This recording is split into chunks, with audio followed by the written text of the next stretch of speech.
Hey, Katie. Hey, Rick. All right. So we're going to pick up. We had the first session yesterday that kind of went through new product service development and some of the different stages. But this is the ISM version here. Generate ideas, obtain concept approval, develop product, validate and test, launch and commercialize. Those are their 5 steps. And what else did we have here? Nothing too exciting. Oh, here's our process, our PCP process. It's got 5 phases, 5 gates, but we're trying to align with DOF, who has 3 phases and 3 gates. So we'll see what we end up with. And then we're going to pick up here today. Product roadmap and specs. Our friends at engineering. So the roadmap details the high-level plans for a company and that a company has for a product. It'll include things like technology volumes, products, projected growth. And they say it should be shared with suppliers. I'm thinking, yeah, to some degree, but you got to be careful what you're sharing. Specs, detailed breakdown of the parts, materials, and requirements should be aligned to the product roadmap, one would hope. And both the roadmaps and the specs should be kept up to date. Yep.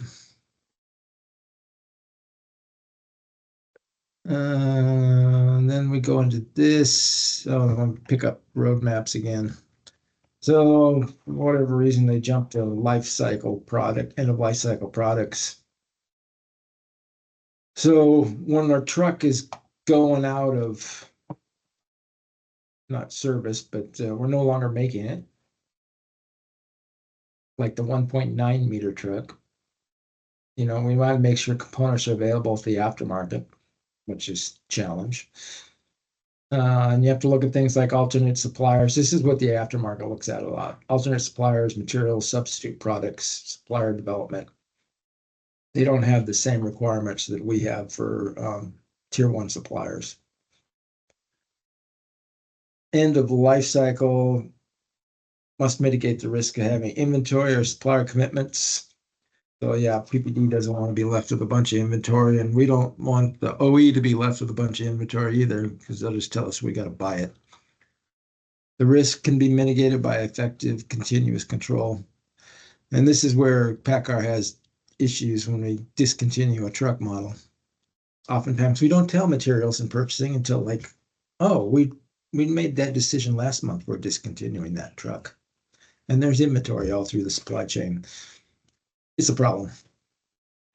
So they want to cover technology and product roadmaps. This is how a roadmap is supposed to work. So when I was doing fan clutches for the engine a few years back, they had 2 types. They had an on-off clutch and they had a 2-speed clutch. The industry was developing this variable speed clutch. So microprocessor technology gave us these 2, but then they moved to the engine control unit, better microprocessors to give us the variable speed clutch along with some software. So I went to engineering and said, you're not going to see a TRS on something like this because it's just a piece of a component. So engineering need to be a technology roadmap. And one of the women that was in the engineering, I can't remember her name, but she made this, I thought was kind of cool. So here's our 3 types of fan clutches.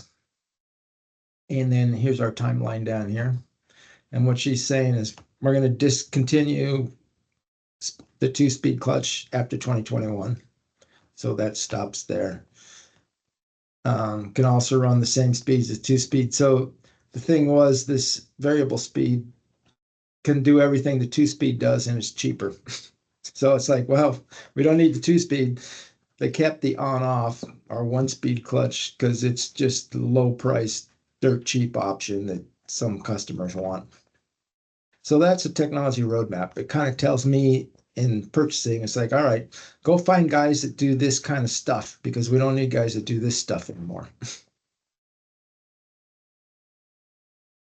Okay, methods of gathering requirements. And this is kind of weird. This is ISM thing, the only place I've seen it, but the following are suggested methods for gathering requirements. And this goes from least defined to most defined. So repetitive requirements gathering. So you gather and define as many requirements as possible. You test the design and you review the results with the internal customer.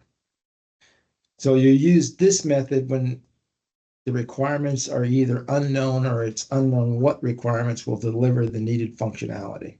So you don't know the requirements and you don't know whether they'll deliver the functionality the customer wants. So that's repetitive requirements gathering. Then the next step up is pilot and redesign.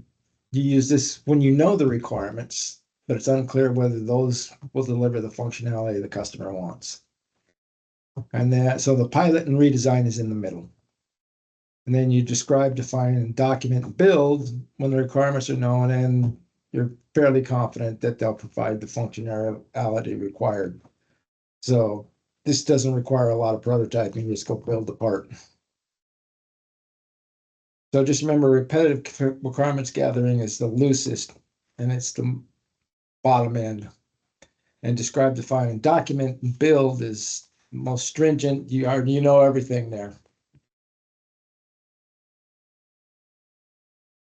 And then product lifecycle costing. Best procurement practices recently have concentrated on whole life cost assessments and total cost of quality. Lifecycle costing includes things like maintenance, downtime, energy costs, salvage value. So on the OE side, for parts buying, we don't use this as much because a lot of this stuff doesn't apply. They do use it in capital purchasing down on floor two, where they're buying machinery for the plants. We use TCO. Combination of purchase price and product and additional costs incurred before or after delivery.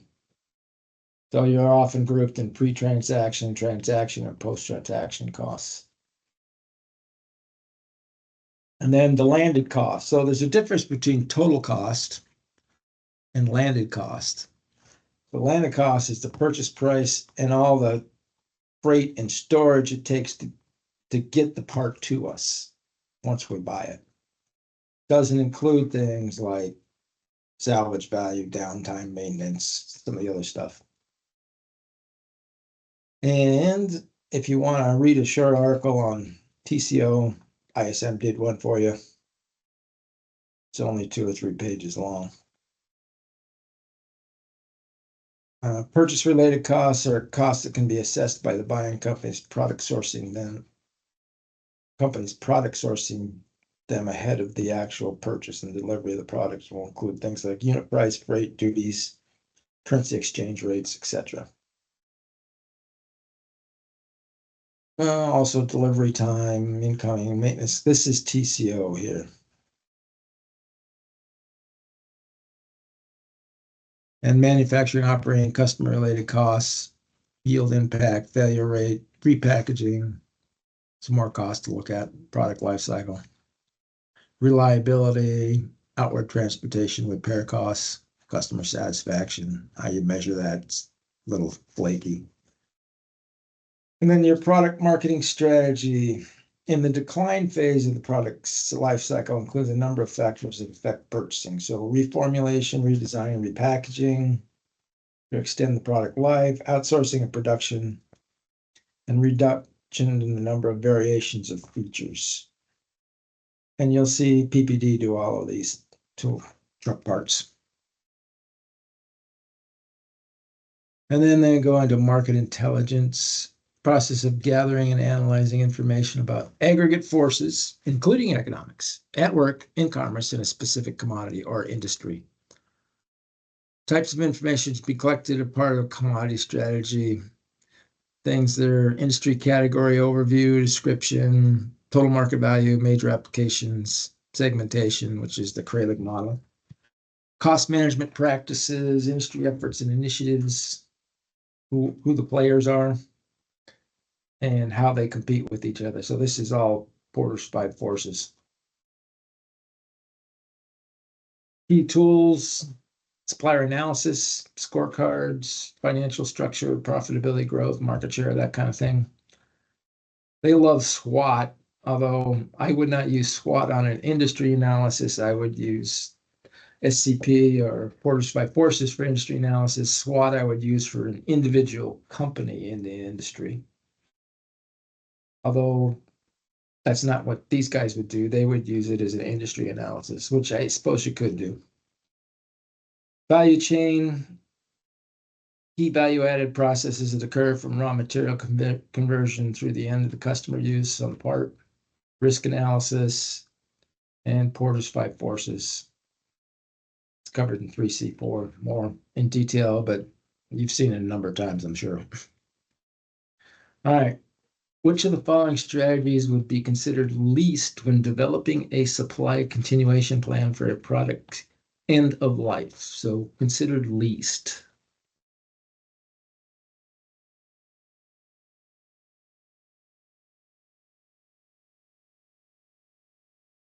Yeah, that's kind of a silly question. What do you guys think here? B, Bravo. Yeah, better be it.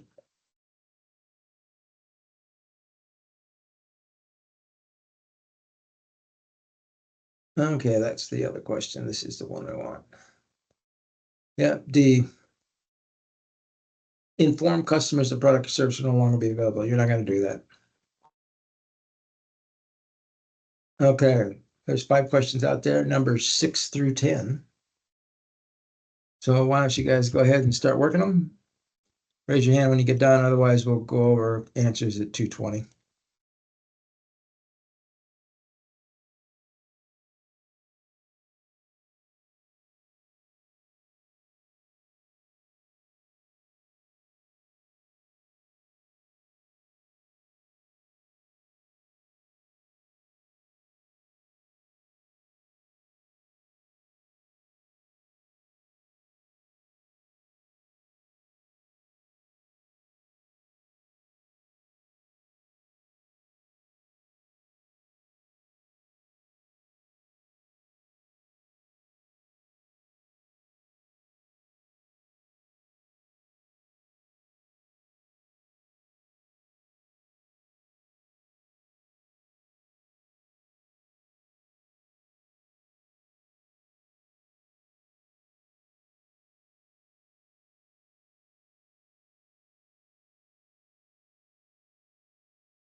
All right, let's go over some answers here.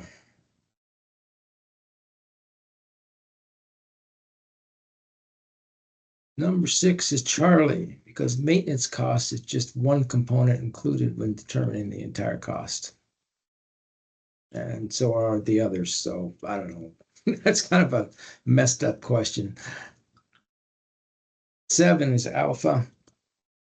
Life cycle costing is normally done for equipment. 8 is also Alpha. While all 4 factors are included in life cycle cost, disposal costs do not determine or affect the useful life of the equipment. 9 is Bravo. Risk mitigation planning involves consideration of life cycle costs. That's the longest answer. And 10 is also Bravo, because pilot and redesign methods best used when you are relatively certain what the requirements for the product are, but you are unsure if those requirements will deliver the functionality needed. That's the one in the middle. All right. Any questions? If not, we will finish up product development tomorrow. Talk to you guys later. Thanks, Rick.